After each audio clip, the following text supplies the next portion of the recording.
guys, Ron here, and after a ton of fan suggestions, I decided to take a crack at the challenge Pen Paladin introduced to YouTube, where he designed an entire region in 1 hour. I'm gonna settle on 111 Pokemon for this fictitious region, which gives me just over 30 seconds per Pokemon. But I'll be transparent with you. While the bulk of each design took around 30 to 60 seconds from the moment I began my first stroke of each Fakemon, I did give myself an additional 30 seconds for many designs to make minor tweaks, like erasing overlapping lines and adding tiny patterns. I thought it was in your best interest if I added those extra seconds, or else some designs would be too scribbled to understand, or would simply be way less entertaining. So in reality, yeah, this took 2 hours. I even added color after the fact, so you can take a further glimpse into these concepts. Now, of course, I did have a brainstorming session before designing this region, especially since I had to come up with the existing categories that a region fills, like starters, Pikachu clones, and legendaries. Regardless, I hope you find these designs, all of which were made in around a minute, to be rather impressive for the restraint I was under. Expect them to all be bad so that you're surprised by the ones I legitimately am proud of. I decided to not fully render any of them so that I may redesign them properly in future videos. Only you guys who watch this video will know that a ton of the Fakemon I make today will basically be beta forms for Pokemon I make throughout the following year or two. But before we begin, I want to once again talk about today's sponsor, Raycon. Many months ago, Raycon approached me saying, "Ron, we love your content, let us sponsor your video." And I said, sure. So I did a whole promotion for them, telling the world how Raycon's everyday earbuds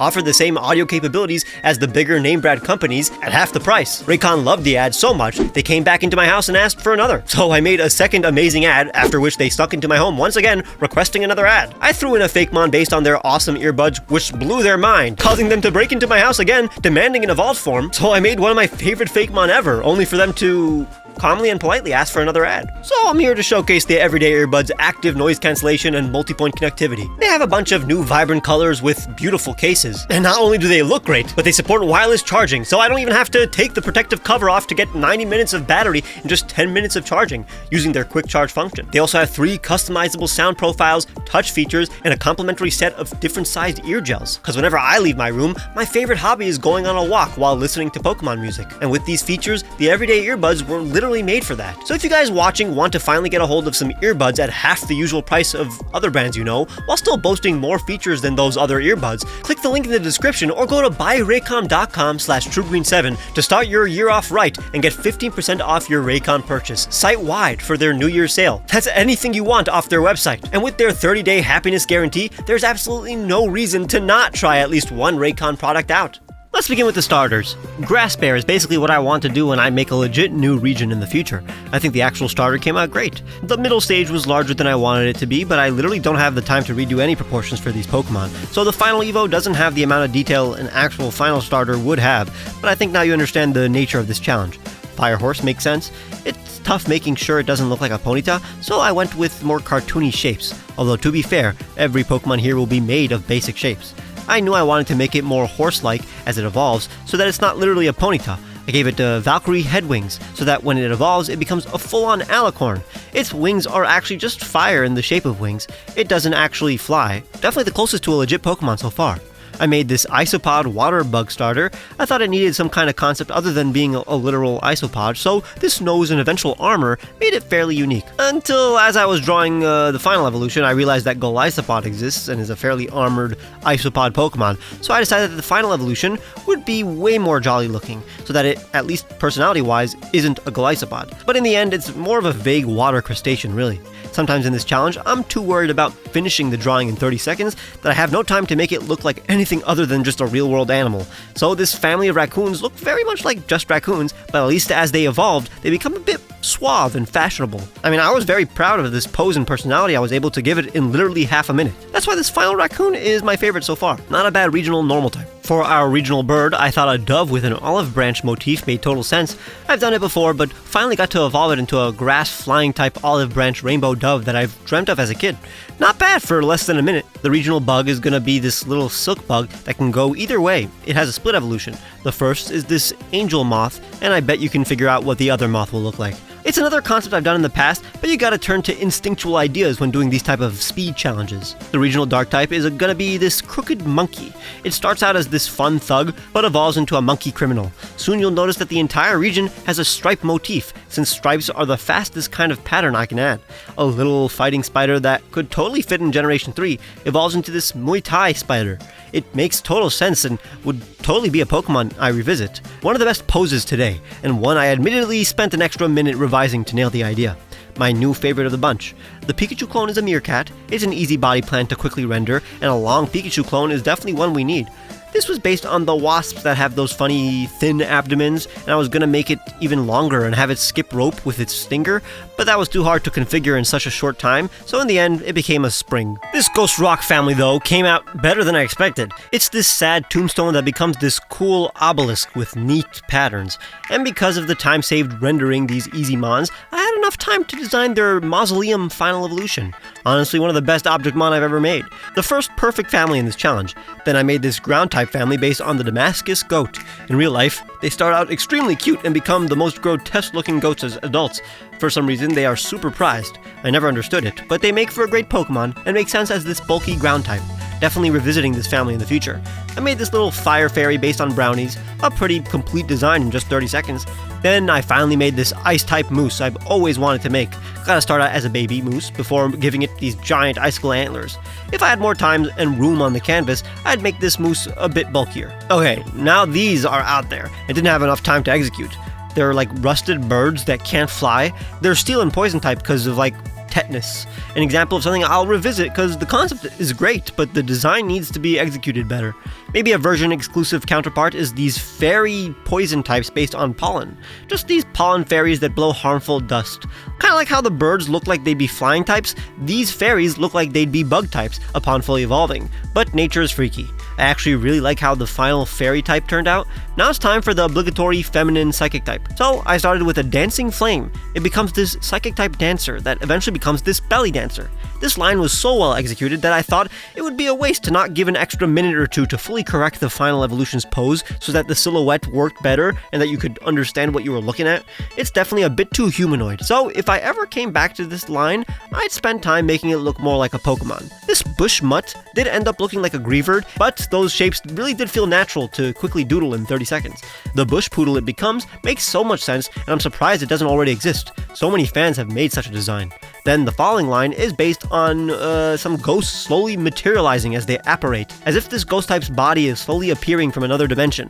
But as I finished the second ghost, I realized how terrible it looked, so I basically focused my attention at making the final evolution at least look super cool, instead of being a logical final step. On its own, it's pretty sick, but it comes out of nowhere. These huge monstrous Pokemon do have the vibe of early Pokemon, whose sprites had to be contained within a small box, and couldn't be too long. Then I thought I'd design a more traditional looking Pokemon. This cute magnet crab works wonders, and the Evo looks exactly like how a Gen 1 Evo would look like for its Prevo. A very solid Pokemon in my opinion. But now we're coming upon my favorite line, and an example of a fake pseudo-legendary like Haxorus. It starts out as a dragon with a flag tail. When it evolves, the flag becomes a crest on the back of its middle Evo, who starts acquiring knight attributes before becoming a superhero knight with a cape. This is a very much a concept Pokemon would do, and I'm super proud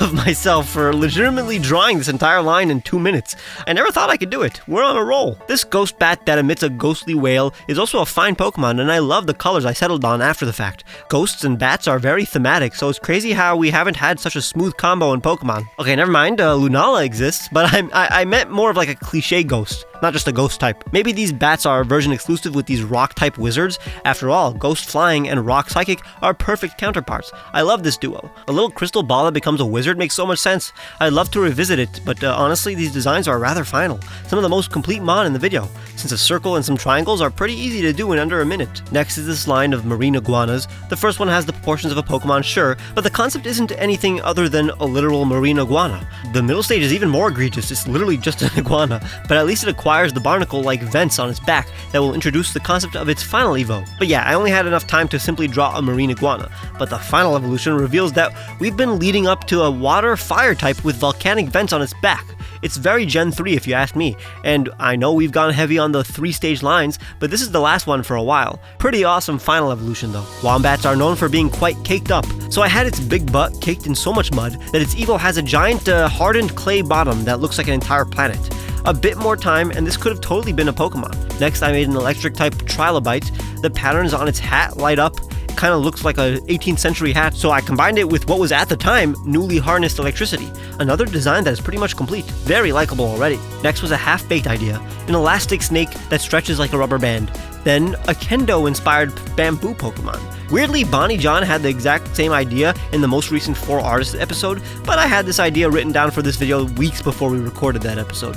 Then I combined a squid with Christmas lights. The evolved form is an entire octopus with tentacles that look like string lights. The concept is great, but there's no time to properly execute it. Now it's time for the fossils. Both of my fossil lines have an arts and crafts theme. So first we have a baby Dimetrodon with light up scales, and then when it evolves, the scales on its crest almost work like an LED screen and can make vague images. Like right now it's a tree during the sunset. Then these grass types based on the Wageltosaurus? What? I don't know how to pronounce that. But it's combined with paper mache and collage themes. Definitely didn't have time to flesh out a collage Pokemon. Next was a combo of a Cyclops with a camera and a bit of an Oni.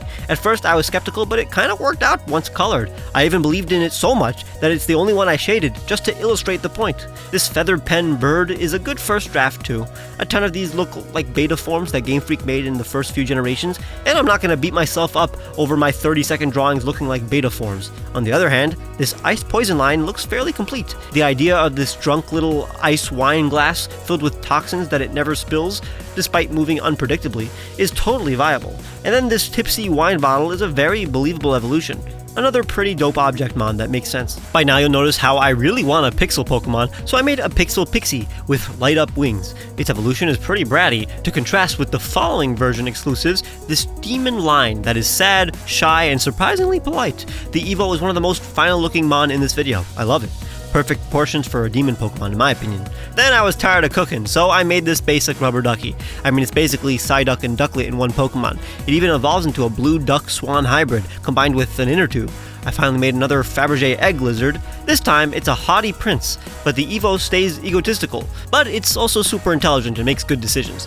This may be my favorite one of the bunch. It's incredibly complete.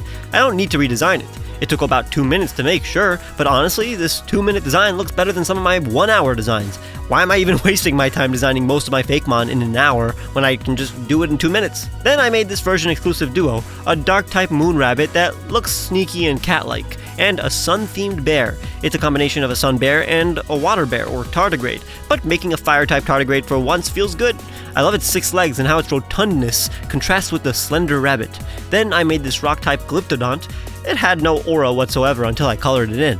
Now it looks like a proper Betamon. Then I designed this Jujutsu Vine. It's constantly anxious, but is super good at dodging and grappling.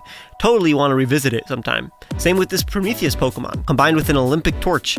I have a great thing going on here, but no time to fully experiment. Unlike this Wobgong shark Fakemon I made, I had zero concept for it. The only idea I had was that it's a gentleman, which is the opposite of the usual shark trope, I guess, but I had no idea for the actual designs. Same with this Flatworm. I made it look like a crumpled, dry leaf, but it's not an exciting Pokemon or anything. I thought this Olm Pokemon was going to be our 3rd dud in a row, but honestly, I think it would be very popular if fully fleshed out. Next was this line of Emperor Penguins. It starts out as a sad peasant penguin, then the middle stage is this ambitious bourgeois Pokemon, before finally becoming a content Emperor. Now this Emperor is way more silly than Empoleon, and is the rival of that lizard egg I made a few minutes ago. I thought 2 bickering kings would be funny. It makes sense in the same region, especially since they're coincidentally super effective against each other. Next is this line of dugongs that live in the desert instead of the ocean. They eat the dirt, so the final Evo has this long snout. Very simple, but it honestly works as a Gen 2 Pokemon. Next, I'm revisiting a Fakemon I made a while back, these ice poison birds that inject toxins. The Evo has some crazy colors for an ice type, but that's what's fun about it. It also juxtaposes its serious personality. Then we have my least favorite line, since it literally has no concept whatsoever. I just love 3-stage steel types, but couldn't think of a concept in time, and I assumed I would while designing. I just focused on making the final Evo the best in the family. It's supposed to be a very strong late game Pokemon, But now it's time for the legendary trio, all based on false gods, or basically gods in the ancient Middle East. So they're dark types. You have this gluttonous bug based on Beelzebub, the Lord of Flies, a wrathful bull Pokemon based on Baal, basically the biggest rival to the Hebrew god in the Bible, and then a lustful grass-type tree Pokemon based on Asherah, which was once worshipped as the wife of the Hebrew god, before becoming a false god in the Bible.